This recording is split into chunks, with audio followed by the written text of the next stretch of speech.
हाँ जी, नमस्कार, राम राम, राधे राधे। कैसे हो आप सभी? तो धरनी एजुकेशन में आप सभी का दिल खोलकर स्वागत है। उम्मीद करूंगा कि सभी साथी सकुशल होंगे और अपनी जो तैयारी है साथियों उसको बिल्कुल धुआंधार तरीके से।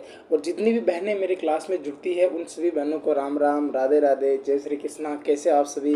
कमेंट करके जरूर बताया करो साथियों। बहुत सारी जो बहनें हैं वो कमेंट करती है। बिल्कुल कमेंट करोगे तभी तो मेरे को पता चलेगा कि आप भी मेरी क्लास देख रहे हो, और मुझे भी फिर ऐसा महसूस होगा कि यार मुझे भी कुछ ना कुछ जो चीज़ें मेरे पास है उन चीज़ों को मैं बेहतरीन क्वालिटी दे सकूँ साथियों आपके सामने।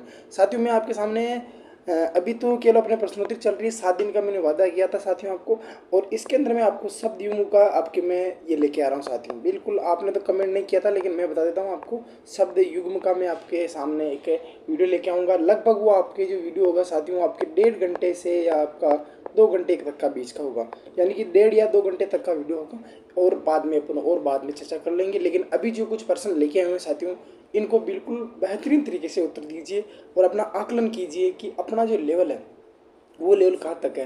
बिल्कुल साथियों, ये जो टेस्ट है साथियों आपके बिल्कुल 5-6 दिन की एब्सेंट हो गई थी। मुझे पता है बहुत सारे बहनों ने भाइयों ने कमेंट किया था कि क्लास नहीं हो रही है। उसके लिए मैं आपके माफ़ी चाहता हूँ, लेकिन मैं भी किसी कारणवश ये रह गया था किसी काम में, तो इसलिए टाइम अपनी क्लास नहीं हो पाई थी। अब अपनी जो क्लास है साथियों वो आपके बिल्कुल विद्युत रूप से प्रमाणित 7 बजे होगी साथियों। और 7 दिन का मैं आपको बिल्कुल कह रखा हूँ। शब्द युग्म वाला आपका चैप्टर है ना, ये बिल्कुल मैं क्लियर करूँगा। उसके बाद मैं विलोम शब्द करूँगा, फिर आपके प्राय करेंगे, फिर आपके वाक्यांश करेंगे, फिर आपके लोकोक्ति, मुहावरे, तत्सम, तद्भव, ये सारे के सारे जो शब्द है ये मैं आपको जरूर कराऊंगा साथियों। बिल्कुल आज का अपना जो पहला क्वेश्चन है साथियों कि किस विकल्प में सभी वर्ण इस पर सभी जो वर्ण है साथियों स्पर्श व्यंजन नहीं है। ध्यान रख लेना, नहीं पूछ रहा है, गलती मत कर देना। नहीं पूछ रहा है, नहीं को मैंने एक बार और अंडरलाइन कर दिया है, याद कर लेना। नहीं पूछ रहा है। स्पर्श व्यंजन कितने होते हैं? देखिए साथियों, स्पर्शी व्यंजन, स्पर्श व्यंजन की जब बात की जाएगी साथियों तो कितने होते हैं? स्पर्श व्यंजन कितने होते हैं साथियों? आपके 25 होते हैं। अच्छा, अगर यहाँ पे स्पर्शी व्यंजन पूछ लेता, क्या पूछ लेता साथियों? आपको स्पर्शी व्यंजन पूछ लेता, तब तो हम 16 करते हैं। कितने करते साथियों? आपके 16 करते साथियों। और यदि आपको यहाँ पर वो संघर्षी व्यंजन पूछ लेता, उनसे पूछ लेता साथियों, संघर्षी पूछ लेता तो 4 करते साथियों। अगर स्पर्शी और संघर्षी पूछ लेता फिर भी हम क्या करते साथियों? आपके 4 करते साथियों। उचित व्यंजन पूछ लेता तो हम 2 करते साथियों। अयोगवा करते 2 करते साथियों। और संयुक्त अक्षर करते साथियों 4 करते। याद रख लेना, एनसीईआरटी जो 9वीं से 12वीं चलती है प्रबोध, उसके अंदर आपके 3 दिए हुए, लेकिन ध्यान रखना अपने को 4 करना है, ठीक है। और फिर क्या, नासी की पूछ लेता तो 5 कर देते साथियों। और प्रकंपित पूछता तो 1 र कर देते। वार्षिक पूछता ल कर देते। और ये है। देखिए साथियों, इतनी डिटेल से थे मैंने आपको बता दी। फिर जितने भी मेरी बहनें देखती हैं उनको मैं बिल्कुल हर चीज़ को मैं उसी लेवल से समझाता हूँ, ताकि हर बहन भाई को एक लेवल से ना समझ में आए। फिर भी मैं सारी चीज़ रख देता हूँ ताकि आपको ये थ्योरी में पढ़ा रखी है, तो आपको जैसे मैं यहाँ पर चीज़ लिखता हूँ तो आपको लगे कि हाँ यार ये चीज़ तो हमने पहले कहीं ना पढ़ी है। बिल्कुल ये चीज़ें मैंने आपको थ्योरी में पढ़ा रखी है। अगर जो बहन भाई थ्योरी भी पढ़ना चाहता है, जो बहन भाई अगर थ्योरी भी पढ़ना चाहता है, वो मैंने इसी यूट्यूब चैनल पर, धरनी एजुकेशन के इसी यूट्यूब चैनल पर मैंने आपके बिल्कुल थ्योरी भी करवा रखी है। तो इसका जो राइट आंसर साथियों वो आपका क्या हो जाएगा? डी हो जाएगा। बिल्कुल इसका राइट आंसर बिल्कुल जल्दी से कमेंट आ चुका है कि इसका राइट आंसर डी हो जाएगा। अब कैसे होगा ये मैं आपको बता देता हूँ साथियों। ये अपने को कह रहा है कि कैसे लगाकर भय तक होता है। जो 25 होते साथियों वो कैसे लगाकर भय तक होते हैं। देखिए साथियों, इसके अंदर भी कैसे लगाकर भय तक के बीच में है, ए ऑप्शन में भी, बी ऑप्शन में भी कैसे लगाकर भय तक की है साथियों, ठीक है साथियों। सी ऑप्शन देखिए, इसमें भी कैसे लगा अगर बेहद तक है। लेकिन साथियों आपका जो डी ऑप्शन है इसके अंदर ये आ रहा, ये किस में आता है आपका? ये रेलेगा, ये रेलेवा किस में आता है साथियों? बताइए, जल्दी से कमेंट करके बताइए साथियों। अंतस्थ व्यंजन में आता है कि नहीं आता? ये रेलेवा आता है ना अंतस्थ व्यंजन, बिल्कुल, तो उसी के अंदर पढ़ेंगे साथियों उनको, ठीक है भैया। तो ये रेलेवा अंतस्थ व्यंजन में आ जाएगा। अच्छा, स्पर्शी व्यंजन कौन कौन से होते हैं? ये 16 होता है। कै च ट त प वर्ग होता है, जिसके अंदर च वर्ग आपका स्पर्शी संघर्षी आ जाता है। और संघर्षी उस व्यंजन आपके तालव्य से, मूर्धन्य से, दंत्य से और है आता है। ये सारी की सारी डिटेल मैंने आपको बता दी है, और इस चीज़ का स्क्रीनशॉट भी ले लेना आप। अब देखिए साथियों, ये क्वेश्चन है ना, ये जब मेरे सामने क्वेश्चन आया तब मैं खुद घबरा गया कि ये जो ऋण है, ऋण को क्या कहेंगे। पहली बात तो ये जो ऋण है साथियों, इस ऋण को क्या कहेंगे? अब बताइए साथियों, जब ये मेरे सामने आया ना, मैं खुद कंफ्यूज हो गया कि ऋण को क्या कहेंगे। लेकिन जब मैंने देखा कि अक्षर, ना बाबा अक्षर तो नहीं कहते, यानी तो नहीं, सर यानी नाश, यानी कि वह ध्वनि जिसका मुख वीर के द्वारा और अधिक नाश नहीं होता, अर्थात एक ही झटके में उच्चारित होने वाली ध्वनियाँ क्या कहलाती साथियों? आपके अक्षर कहलाती। क्या कहलाती साथियों? आपके अक्षर कहलाती। वर्णमाला, वर्णों का विस्तृत समूह क्या कहलाता साथियों? आपके वर्णमाला कहला। वर्णों का सार्थक समूह तो शब्द कहलाएगा, लेकिन वर्णों का व्यवस्थित समूह क्या कहलाएगा? वर्णमाला कहलाएगा। ठीक है साथियों। व्यंजन किसे कहते हैं? स्वरों की सहायता से उच्चारित होने वाली ध्वनियाँ क्या कहलाती हैं? आपके व्यंजन कहलाती।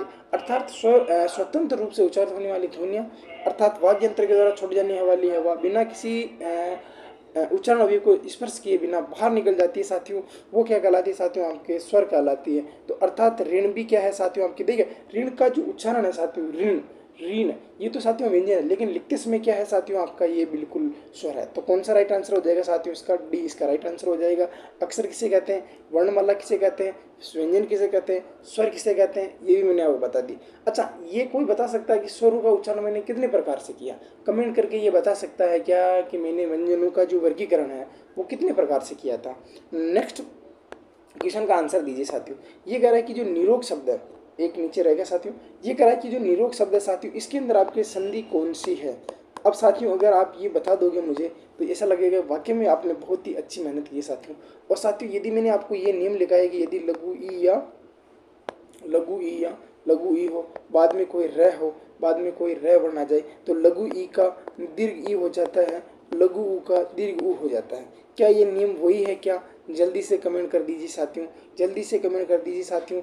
निरोग है, निरोग है, निरोग है, बिल्कुल बिल्कुल सभी साथियों का राइट आंसर आ चुका है कि विसर्ग संधि होगी। विसर्ग संधि कैसे होगी साथियों? आपको पता है कैसे होगी साथियों? आपके देखो ये कह रहा है कि पहले कोई छोटा हो तो क्या हो जाएगा साथियों? एक मिनट ना, ये कह रहा है कि नी धन में रोग, तो क्या हो जाएगा साथियों? आपकी निरोग हो जाएगा। नीरव नीरस निरोग, चक्षु रोग है, और ऐसे ऐसे कुछ मैंने आपको ये लिखाए थे वो इसके अंदर आ जाएंगे। ठीक है साथियों, नीरव नीरस निरोग, चक्षु रोग, ठीक है, ये वाले नियम। तो राइट आंसर क्या हो जाएगा साथियों? आपका 3 का डी हो जाएगा। क्या होगा लाडलो? आपका 3 का डी हो जाएगा। बिल्कुल लेवल का क्वेश्चन है साथियों ये आपके सामने। अब आया है साथियों आपके BSTC और आंगनबाड़ी वाली जितनी भी मेरी बहनें देखनी है क्लास ना, उन बहनों के लिए ये क्वेश्चन लेवल का होगा। क्यों लेवल का होगा? क्योंकि ये अपने को पूछ रहा है कि पहली बात तो नहीं पूछ रहा, पहली बात तो क्या पूछ रहा है अपने को? नहीं पूछ रहा। देखो पहली बात तो अपने को ये पूछ रहा है कि नहीं पूछ रहा, ठीक है। और दूसरी बात ये पूछ रहा है कि स्वर संधि का नहीं, ये भी ध्यान रख लेना, ठीक है। ये पूछ रहा है कि यण स्वर संधि का उदाहरण नहीं है, याद रख लेना। यण स्वर संधि में एक ही चीज याद रखेंगे कि जहाँ पर अधूरे शब्द आए, कौन से शब्द आए साथियों? आपके अधूरे शब्द आए। तो मैंने क्या कहा साथियों कि 90% अधूरे शब्द से अपना काम चल जाता है। 90% यदि आपके स्वर संधि की बात की जा रही हो, किसकी बात की जा रही हो साथियों? आपके स्वर संधि की बात की जा रही हो, तब तो अपना 90% काम चल जाता है। लेकिन रही बात 10% की, अगर आपने वो उदाहरण देखे हैं और अपने अगर मेरे द्वारा थोड़ी पढ़ी है, मेरे द्वारा क्या आपने कहीं पे भी पढ़ी है, लेकिन जो साथी मेरे द्वारा एक बार थोड़ी पढ़ ली है ना, तो वो 90% तो उनके लिए है जो मेरे द्वारा हिंदी व्याकरण नहीं पढ़ी। अगर मैंने हिंदी व्याकरण पढ़ी है तो मैं कहता हूँ कि 100% जिसमें अधूरा वर्ण आएगा ना, वो देखते ही उसका काम कर जाएगा। ठीक है साथियों, पहली बात तो साथियों आपको मैं बता देता हूँ कि स्वांग, सभी साथी राइट आंसर दे रहे हैं, बिल्कुल राइट आंसर इनका सही हो जाएगा, बिल्कुल ये राइट आंसर सही हो जाएगा। अरे भाई इसका राइट आंसर स्वांग कैसे होगा? इसके अंदर तो आपकी क्या है, देखो अच्छी तरह से देखो, स्वांग है तो स्व धन में अंग होगा ना, स्व धन में अंग होगा ना। क्या होगा साथियों? आपके स्व धन में अंग होगा। बिल्कुल आपने पहले ही गलत ऑप्शन कर दिया, बिल्कुल सभी साथियों का राइट आंसर आपका डी आ रहा, डी आ रहा, डी आ रहा। लेकिन बाबा डी तो ऑप्शन ही गलत है ना। क्यों गलत है? इसके अंदर अच्छी तरह से देखिए साथियों, अच्छी तरह से देखिए, स्व धन में अंग हो रहा, न कि सुधन में अंग होगा। अरे यार कहाँ हो रहा है? तुम्हें थोड़ा बहुत तो पता होना चाहिए ना साथियों। ये कहता है कि उसके बाद में कोई असमान स्वर आ जाए, क्या आ जाए साथियों? उसके बाद में कोई असमान स्वर आ जाए। स्वधन में अंग होता है न कि सुधन में अंग होता है। ठीक है साथियों, पितृधन में आदेश होता है, री का रह हो जाता है, ये भी सही है, पितृधन में आ जाता है। अनुधन में ये अनुधन में ऐ अनवे हो जाएगा। ठीक है साथियों, नीधन में ऊन हो जाएगा। क्या हो जाएगा साथियों? आपके नीधन में ऊन हो जाएगा। ठीक है साथियों, तो राइट आंसर कौन सा हो जाएगा साथियों आपका? बिल्कुल बिल्कुल ये कौन सा राइट आंसर हो जाएगा साथियों आपका? 4 का राइट आंसर बताइए साथियों। नहीं पूछ रहा है, बिल्कुल नहीं पूछ रहा है, आपने सभी राइट आंसर किया साथियों। लेकिन साथियों ये अपने व्यंजन यण आप इसको यण संधि समझ रहे थे, मैं इसको यण संधि नहीं समझ रहा हूँ, मैं इसको आपके दीर्घ स्वर संधि कर रहा हूँ, क्योंकि इसके अंदर आपके स्व धन में अंग होगा अ और मैं अ मिलकर क्या करते हैं साथियों, आग का निर्माण करते हैं। इसलिए इसके अंदर सु प्लस में अंग न होकर स्व प्लस में अंग हो जाएगा। बहुत ही लेवल का क्वेश्चन है साथियों, ये आपके एलडीसी पटवार वगैरह में पूछा जाने वाला क्वेश्चन है साथियों। इसलिए ये क्वेश्चन मैंने आपके लिए उठाया है, ताकि देखो इसमें ना कोई दूसरी चीज़ नहीं है, केवल शब्दों का ही खेल है। देखो पहली बात तो ये अपने को पूछ रहा है कि इसमें नहीं है, ये नहीं याद रह जाता तभी अपना काम हो जाता। कई बार अपने को नहीं नहीं दिखता है तो अपना उत्तर भी नहीं हो जाता है, नहीं होने के कारण अपना सिलेक्शन भी नहीं होता है, और नहीं होने का हमने को तैयारी भी बार बार करनी पड़ती है। तो इसलिए साथियों ऐसे क्वेश्चन का ध्यान रखिए और सोच समझ कर उत्तर दीजिए। जल्दबाजी नहीं करनी साथियों, जल्दबाजी का काम शैतान का होता है, अपना काम शैतान का नहीं। ठीक है साथियों, ये कह रहा है कि किस शब्द में 3 उपसर्ग है। कितने उपसर्ग है साथियों, 3 उपसर्ग का प्रयोग हुआ है। कितने उपसर्ग का प्रयोग हुआ साथियों, आपके 3 उपसर्ग का प्रयोग हुआ है। ठीक है भैया, पहली बात है आपकी सम्मेलन। सम्मेलन में समधन में मेलन क्या हो जाएगा साथियों, सम्मेलन। ठीक है साथियों, इसके अंदर तो आपका एक उपसर्ग है। ठीक है साथियों, निराकरण, निर्धन में आकरण, निर्धन में आकरण, इसमें भी साथियों आपका एक उपसर्ग है। सुधन में आगत, इसमें भी क्या साथियों आपके अ है। देखिए साथियों इसके अंदर अभी जस्ट हमने पढ़ा था कि जो आपके सुव्यवस्थित है, तो पहला ऑप्शन तो कौन सा हो जाएगा आपका, सु हो जाएगा। ये क्या है साथियों, वह है। वह के अंदर ए मिला तो क्या हो जाएगा, वी हो जाएगा। फिर क्या बचा साथियों आपके अ हो जाएगा। फिर क्या बचा था आपके सु, धन में वी, धन में अव, धन में सत, धन में इत।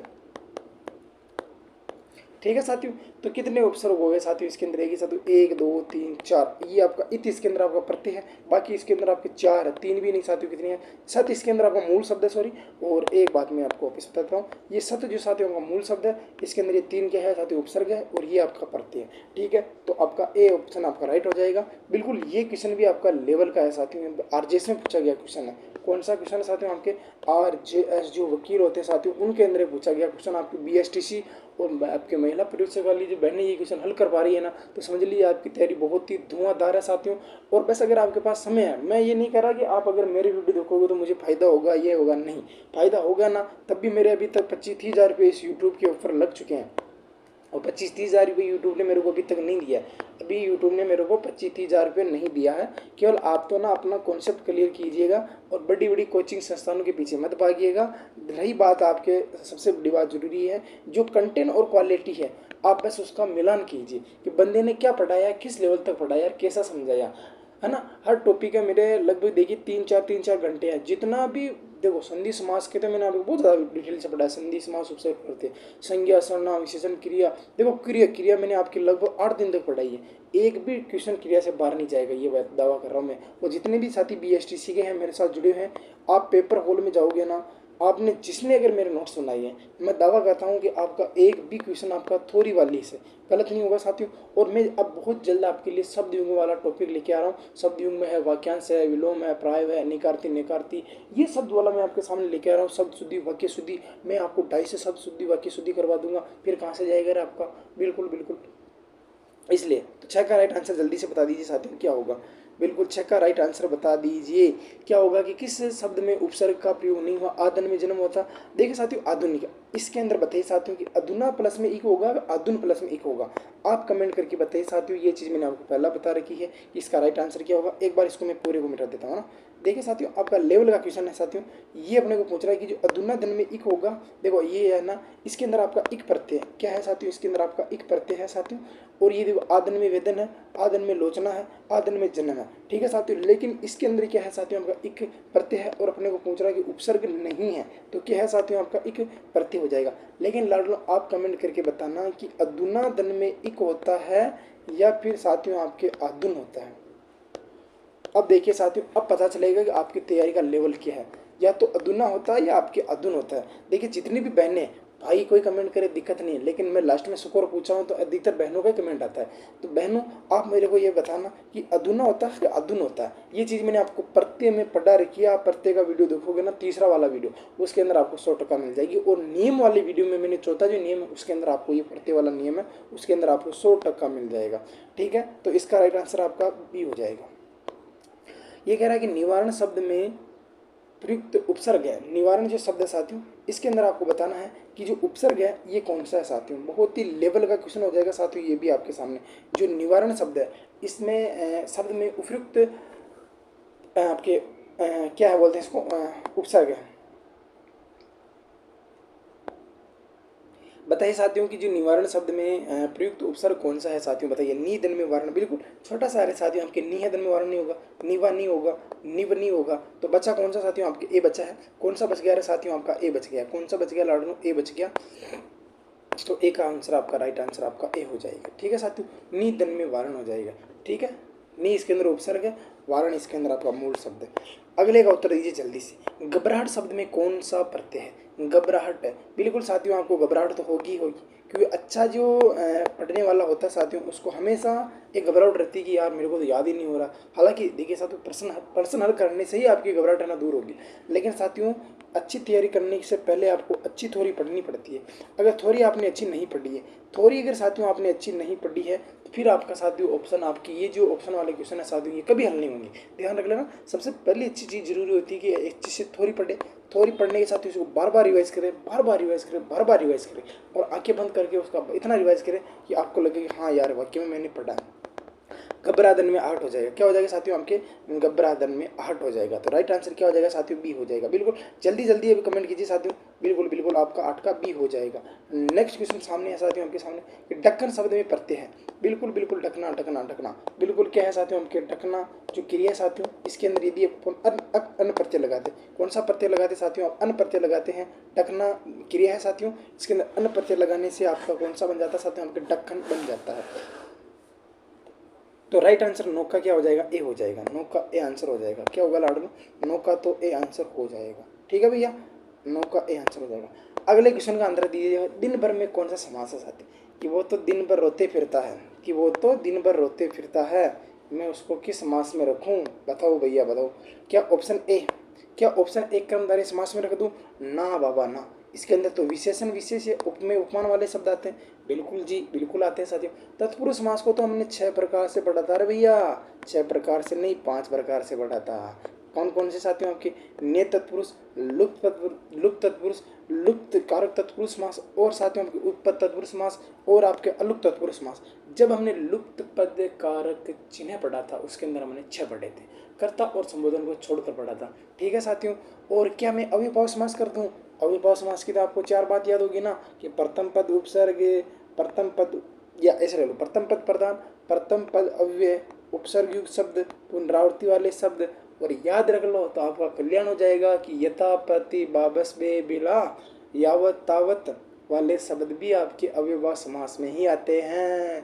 बिल्कुल बिल्कुल। द्विगु समास में कौन सी बात याद रखनी, दो याद रखनी, कि पहला पद तो कोई ना कोई संख्या होगी रे भैया, और दूसरा पद कोई ना कोई आपके संज्ञा होगी रे बात। तो अच्छा ये बताइए साथियों कि दिन भर में, दिन भर में कौन सा समास होगा। अब साथियों मैंने पूरा पूरा खोल के रख दिया, अब भी आप नहीं बता पाओ तो फिर साथियों आपकी बात ही कुछ और है। दिन भर यानी कि पूरे दिन भर, दिन भर का मतलब पूरे दिन भर। तो क्या है साथियों इसके अंदर, प्रथम पद क्या है साथियों आपका, दिन भर। तो इसके अंदर प्रथम पूरे दिन भर, पूरे यानी कि भर क्या है साथियों इसके अंदर आपका, क्या है साथियों।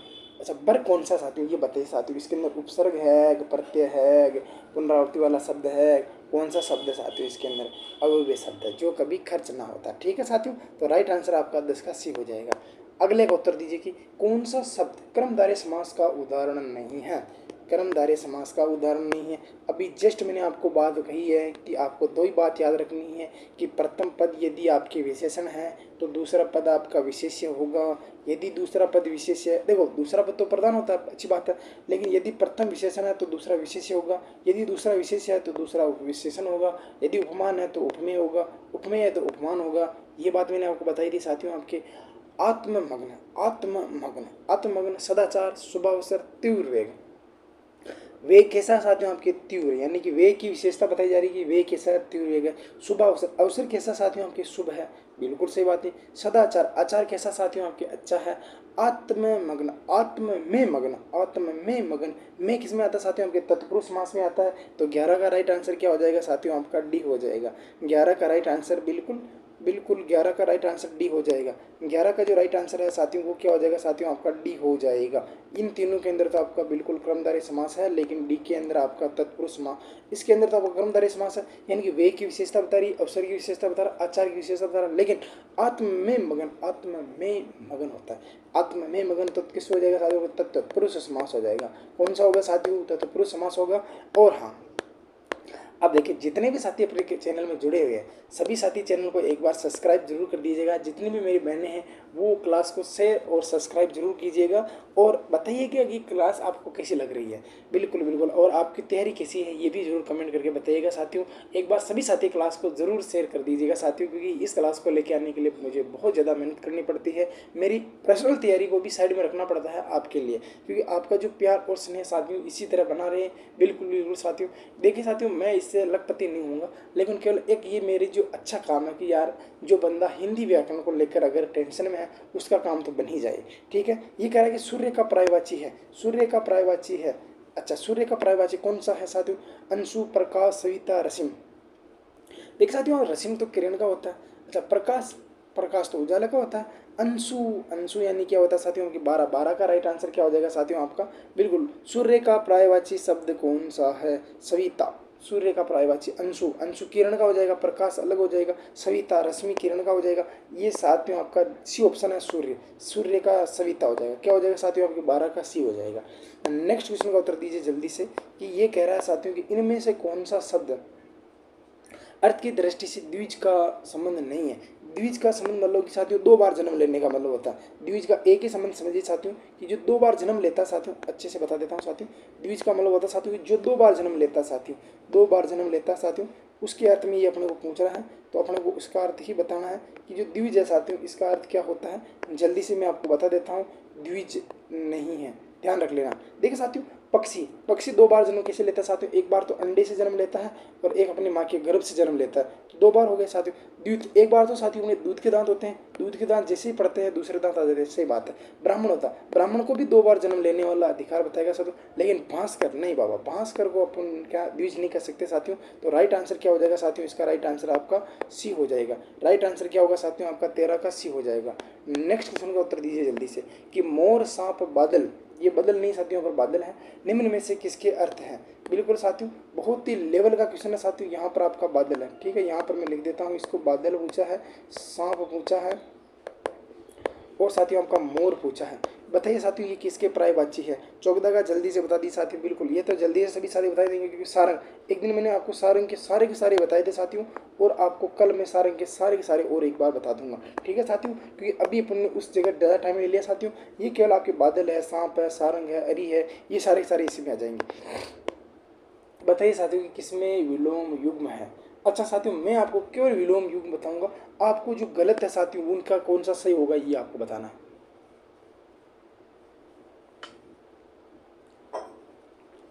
बताइए साथियों, ए ऑप्शन है आपका निर्मल का निर्मूल, सापेक्ष का निरपेक्ष, घटना का घटाना, पर्याप्त का पर्याय। बिल्कुल 15 का राइट आंसर कौन सा हो जाएगा जल्दी से कमेंट कीजिए। सापेक्ष दूरी और निरपेक्ष दूरी। अच्छा ये तो मैंने बता दिया साथियों आपको कि ये इसका राइट आंसर ये होगा। अब साथियों आप कमेंट करके मुझे ये चीज़ बताना है, ये चीज़ बताए हुए साथियों आप कि जो बाकी ये तीनों बचे हुए हैं इसका कौन सा राइट आंसर होगा? तो इसका राइट आंसर तो आपका बी हो जाएगा, बी हो जाएगा। घटना का, पर्याप्त का, निर्मल का, इन तीनों का कमेंट जितनी भी मेरी बहनें देख रही है वो अलग अलग बहन अलग अलग का उत्तर देगी, और पहले भी मैंने उत्तर दिया उनका भी उत्तर देगी। और जितने भी मेरे BSTC वाले शेयर हैं वो क्लास देख रहे हैं, उनको उनकी शेयरिंग की कसम है, वो भी इसका कमेंट जरूर देंगे मुझे। तो राइट आंसर 15 का बी हो जाएगा। अगले क्वेश्चन का आंसर दीजिए कि वाक्यांश के लिए सार्थक शब्द नहीं है। वाह बात क्या कर दी साथियों कि वाक्यांश के लिए सार्थक शब्द नहीं है। बहुत ही पूरा का पूरा लेवल का क्वेश्चन है साथियों, पूरा का पूरा लेवल का क्वेश्चन आएगा साथियों आपके सामने कि वाक्यांश के लिए सार्थक शब्द नहीं है। पूरे को अंडरलाइन कर रहा हूँ कि वाक्यांश के लिए सार्थक शब्द नहीं पूछ रहा है, फिर भी कह रहा हूँ ध्यान रख लेना। दृत का कार्य द्वितीय कहलाता, बिल्कुल सही बात। हर 15 दिन में होने वाला पाक्षिक कहलाता, ये भी बात सही साथियों। मोक्ष की इच्छा रखने वाला मुमुक्षु कहलाता है, मुमुक्षु मोक्ष की इच्छा करने वाला व्यक्ति, मोक्ष की इच्छा करने वाला मुमुक्षु कहलाता, सही बात। दिशा लेने वाला दीक्षांत कहलाता, ना बाबा ना हुआ। अध्ययन का जो समय होता है साथियों वो समाप्त होता है, उसके लिए अपन कहते हैं कि दीक्षांत, अध्ययन का जो समय सीमा होती है वो समाप्त होती है। यानी कि यहाँ पर लिख देता हूँ साथियों कि जैसे कि अपना कोर्स हुआ वही है कि अध्ययन की समय सीमा जो समाप्त होती है, तो ये इसका राइट आंसर हो जाता है साथियों। तो राइट आंसर कौन सा हो जाएगा साथियों आपका कि 16 का राइट आंसर क्या होगा साथियों आपका? डी हो जाएगा। क्या होगा लाडलो? 16 का डी हो जाएगा। नेक्स्ट क्वेश्चन का उत्तर दीजिए साथियों कि तम और तमा जो शब्द युग में साथियों, देखिए साथियों आपके साथी बहुत साथियों के अंदर आपके कमेंट है कि अरे यार हमें तो वो चीज़ ही नहीं आती, वो चीज़ इस शब्द युग में नहीं आता, या हमें वाक्यांश के लिए शब्द ही नहीं आता, लोकोक्ति नहीं आती, मोहरा नहीं आता, विलोम शब्द नहीं आता। अरे इनकी टेंशन मत लीजिए, जब तक विनोद भाई जिंदा है ना तब तक तुम्हें ये सारी सारी चीज़ें बता देगा। तम यानी तो क्या होता है साथियों आपके रात्रि, तम यानी तो क्या होता है साथियों आपके रात्रि होती है, अंधेरा होता है। तम तम तम यानी तो अंधेरा होता है, बिल्कुल। तम यानी तो क्या होगा, अंधेरा होगा। तमा, तमा यानी क्या होगा, जल्दी से बताइए साथियों कि 17 का राइट आंसर कौन सा हो जाएगा। सी यानी कि रात्रि, तमा यानी रात्रि हो जाएगा, बिल्कुल। तो राइट आंसर कौन सा हो जाएगा साथियों आपका, सी हो जाएगा। कौन सा होगा साथियों आपका राइट आंसर, क्या हो जाएगा साथियों आपका, सी हो जाएगा, बिल्कुल। तम यानी तो अंधकार होता है, तम यानी रात्रि होता है। और ये आपका क्वेश्चन हो जाएगा साथियों आपके वेरी वेरी इंपॉर्टेंट क्वेश्चन है साथियों। इसका स्क्रीनशॉट ले लेना, नहीं लो तो याद रख लेना। जब मैं आपको शब्द युग्म कराऊं तब ये क्वेश्चन आपके सामने एक बार और आएगा, तब आप कमेंट करके बताना कि ये क्वेश्चन हमने पढ़ चुके हैं। अब आया है क्वेश्चन कि आपका कौन सा शब्द तत्सम है, यानी कि आपको बताना कि कौन सा शब्द तत्सम नहीं है, कौन सा शब्द तत्सम नहीं यानी कि संस्कृत का शब्द नहीं है। यहाँ पर मैं इसको और लिख देता हूँ। अच्छा, एक कमेंट करके आप मुझे बता सकते हो कि संस्कृत किस संधि का उदाहरण है। अच्छा, ये बता सकते हो कि साथ में संस्कृत किस संधि का उदाहरण है, कोई बता सकता है क्या? अरे कोई बता सकता है क्या? ऐसा कोई ना कोई तो होगा ही यार, जो संस्कृत किस भाषा का संस्कृत किस भाषा उपसर्ग नहीं, संस्कृत किस संधि का उदाहरण है, ये तो बता ही दोगे ना। बिल्कुल बिल्कुल, तत्सम शब्द नहीं है। अब साथियों यहाँ पर काम करने का अपना नियम, अपने जो नियम साथियों मैंने बताया था कि ये शब्द कौन सा होता है, तत्सम होता है, ये का ज हो जाता है, वह शब्द तत्सम होता है, वह का ब हो जाता है, न शब्द तत्सम होता है, हण होने पर तत्सम हो जाता है, अनुस्वार युक्त तत्सम होता है, चंद्र बिंदु होने पर ये हो जाता है। अच्छा, इसके अलावा साथियों आपको री रसाणा, री अक्षत्र ये और स्र, ये साथियों तत्सम शब्द होते हैं। ये है ना, एक मिनट, अक्षत्र ये और आपका स्र ऐसे आता है ना। देखो अक्षर का क्या हो जाता है आपके, ख हो जाता है, त्र का त हो जाता है, ज का ज होता है, स्र का क्या हो जाता है, स हो जाता है। ठीक है भैया, ये मैंने आपको कुछ नियम लिखाए थे साथियों। और अधिकतर जो अधूरे शब्द आते हैं, अधूरे शब्द आते हैं साथियों, वो किस में जाते हैं साथियों, आपके तत्सम शब्द होते हैं। अधूरे तत्सम शब्द क्या होते हैं आपके, अधिकतर जो अधूरे शब्द क्या होते हैं, तत्सम होते हैं। तो 18 का राइट आंसर कौन सा हो जाएगा साथियों। इतने नियम बताने के बाद में अगर आपका क्वेश्चन हल नहीं हो रहा है, इसका मतलब आपका दिमाग 1% भी नहीं है साथियों। ये देखिए साथियों, ये कह रहा है कि जो आपका जो रीत शब्द है, रीत का ऋतु, रीत रीत रीत रीत क्या कह रहा है साथियों, ये तो बात देखिए। अब देखिए ये साथियों आपका तत्सम शब्द। देखिए साथियों, मैंने आपको बताया था कि तालव्य से या दंत्य से, ठीक है, तालव्य दोनों से या तो इन दोनों का लोप हो जाता है, या फिर इस स का क्या हो जाता है साथियों आपके ये स हो जाता है। ठीक है साथियों, अड अड का ड ड हो जाता है, ये मैंने आपको नहीं बताया था साथियों। लेकिन साथियों यहाँ पर देखिए साथियों, ये भी क्या साथियों आपके अधूरा शब्द, ये भी अधूरा शब्द, यानी कि अधूरे शब्द भी ये दोनों राइट। तो अधूरा शब्द जैसे मैंने लिखा तो ये दोनों तो आपका गलत हो ही जाएगा। ठीक है साथियों, और जैसे मैंने आपका ये स देखो, ये स मैंने क्या बताया कि ये स आपका तत्सम होता है, लेकिन रीत,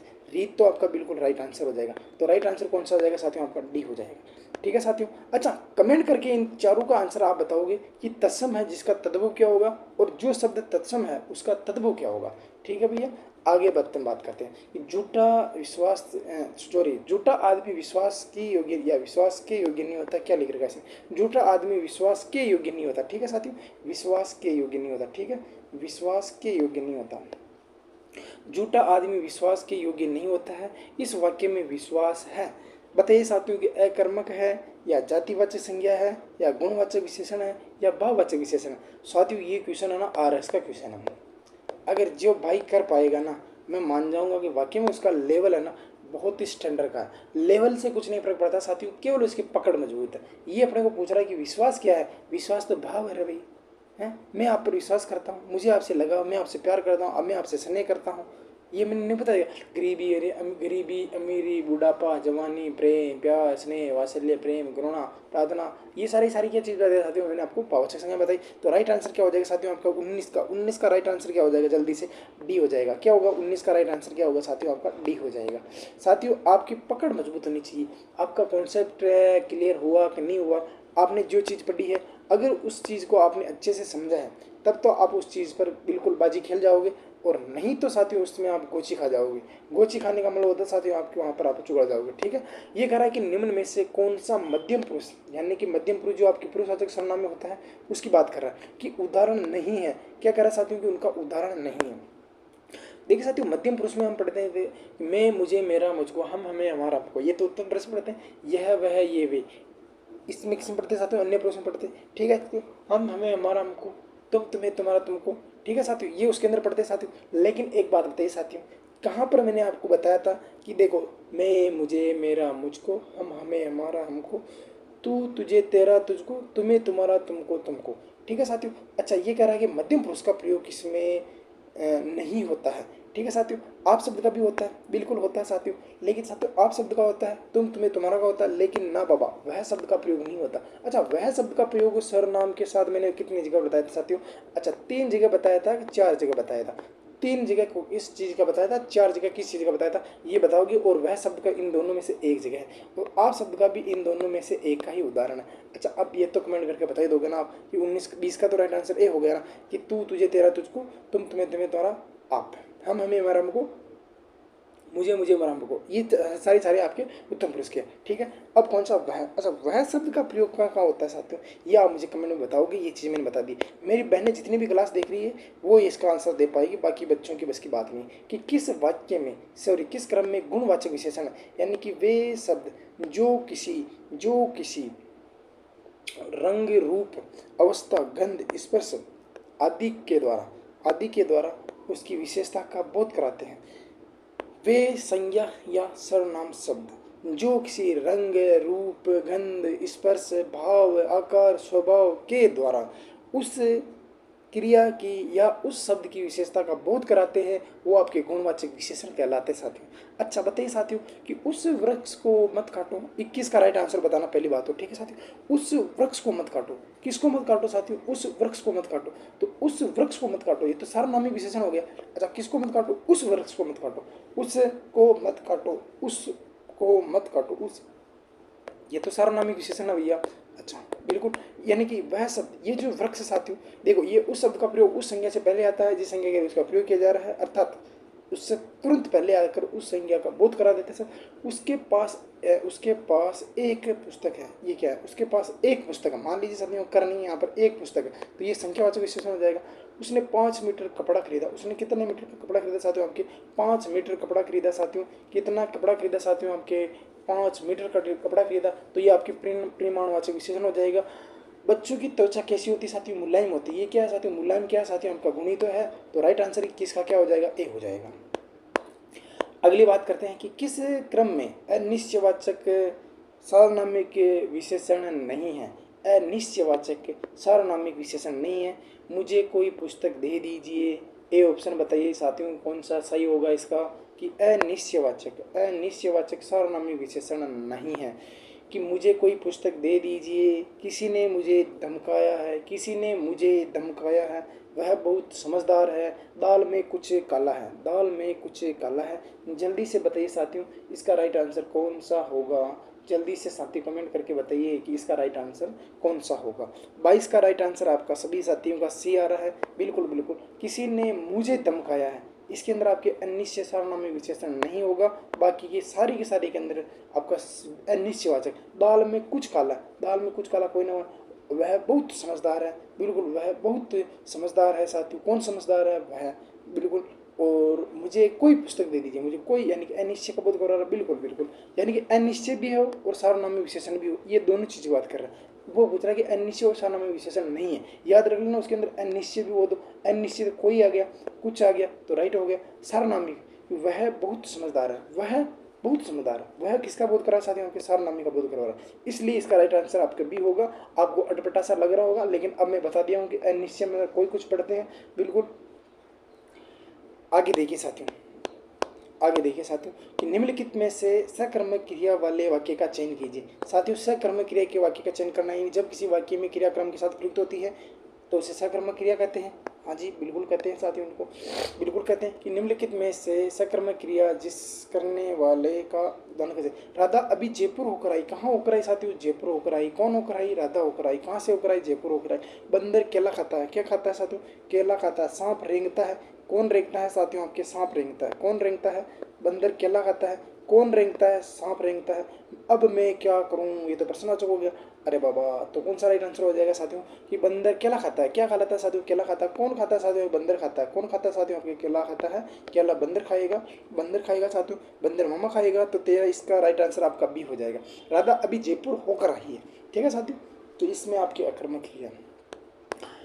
अब बताइए साथियों कि क्रिया के साधन का बोध कराने वाला साधन क्या कहलाता है। देखिए साथियों, संप्रदान, यानी कि जब किसी क्रिया को करने के लिए संप्रदान में हेतु या निर्मित शब्दों का प्रयोग किया जाता है तो उसके अंदर आपके संप्रदान का प्रयोग किया जाता है साथियों। जब किसी संज्ञा से अलग होने का बोध वहाँ से अपादान का होता है। जब किसी कर्ता द्वारा किसी कार्य को करने के लिए साधन या माध्यम का प्रयोग होता है साथियों, वहाँ पर आप किसका बोध होता है साथियों, आपके कर्ण का होता है अधिकरण। जब किसी वाक्य में क्रिया के आधार का बोध हो, जब किसी वाक्य में क्रिया के आधार का बोध हो, वहाँ पर क्या होता है साथियों, अधिकरण तत्पुरुष समास होता है। लेकिन यहाँ पर साधन का बोध होता है और ये यहाँ पर माध्यम और यहाँ पर मैंने लिख दिया साधन। तो कौन सा हो जाएगा साथियों, आपका चॉइस का राइट आंसर क्या हो जाएगा साथियों, आपका सी हो जाएगा। चॉइस का राइट आंसर क्या हो जाएगा लाडू, आपका सी हो जाएगा। क्या हो जाएगा साथियों, इसका राइट आंसर आपका सी हो जाएगा। बिल्कुल राइट आंसर सी हो जाएगा। और आज का अपना लास्ट क्वेश्चन है कि इनमें से कौन सा शब्द शुद्ध नहीं है। याद रखना साथियों, इनमें से आपको शुद्ध शब्द नहीं वो पूछ रहा है, ना कि शुद्ध पूछ रहा है। ठीक है साथियों, इनको पूछ रहा है कि इनमें से देखो, मत्स्य बिल्कुल सही, अपन पढ़ते हैं कि मत्स्य ऐसे लिखा जाता है, बिल्कुल राइट बात है साथियों। मैं वापिस आऊँगा नहीं, मैं वापस आऊँगा, ध्यान रख लेना। कभी बोलते हैं ना मैं तो वापिस आ ही रहा हूँ, अरे वापिस तो गलत बोल रहा है, तू आएगा ही नहीं, झूठ बोल रहा है। वो ऐसे बोल देना कि मैं वापस आ रहा हूँ, तब मान लेना हाँ यार ये शब्द तो सही बोल रहा है, आ भी सकता है नहीं भी आ सकता। ठीक है साथियों, लेकिन यूँ बोल दे कि मुँह वापिस आ रही हो, मुँह वापिस आ रही हो, देखो मतलब बिल्कुल ही समझ आ जाए वो वाचो नाव है। ठीक है, अगर वो ऐसा बोल देगा कि मैं वापस आऊँगा, तब बिल्कुल वाक्य सही हो जाएगा। बिल्कुल आपकी दृष्टि ना एकदम सकारात्मक सोच वाली होनी चाहिए साथियों, बिल्कुल सही। ये दृष्टा नहीं होता, दृष्टा नहीं होता। क्या होता है साथियों, ये द होता है, द पे र होता है, ये स आता है और ये असद। अच्छा कौन बताएगा साथियों कि इस स को हम किस नाम से जानते हैं, दंत्य, मूर्धन्य, तालव्य, तालव्य, मूर्धन्य, दंत्य, ये स कौन सा होता है साथियों। अच्छा यार एक कमेंट करके आप बता ही दोगे रे यार मेरे को, है ना, कि ये जो स होता है साथियों, इस स को कौन से नाम से जानते, इसको कौन से नाम से जानते, इसको कौन से नाम से जानते। देखिए साथियों, मैं आपके नाम बोल रहा हूँ कि तालव्य, मूर्धन्य, दंत्य, आप कमेंट करके बताओगे कि इन तीनों का स होता है साथियों, इसको किस नाम से जाना जाता है। और एक बात सबसे जरूरी, आज क्वेश्चन का लेवल बहुत ही अच्छा था। अब 25/25, देखिए साथियों, आप अपना नाम और अपना जो कोर्स है साथियों, आप किसकी तैयारी कर रहे हैं उसका नाम बताना है। और 25 में से 25 किस बहन भाई के हुए ये भी आप मुझे कमेंट करके जरूर बताना है, ताकि मुझे लगे कि हाँ यार आप उस लेवल की तैयारी कर रहे हो। तो मैं क्वेश्चनों का लेवल भी बहुत स्टैंडर्ड रखूँ, जैसे आज अपने क्वेश्चनों का लेवल बहुत ही स्टैंडर्ड रखा था। और मिलते हैं एक नए वीडियो के साथ, तब तक के लिए सभी बहन भाइयों को राम राम, राधे राधे, जय श्री कृष्णा, शुभ रात्रि।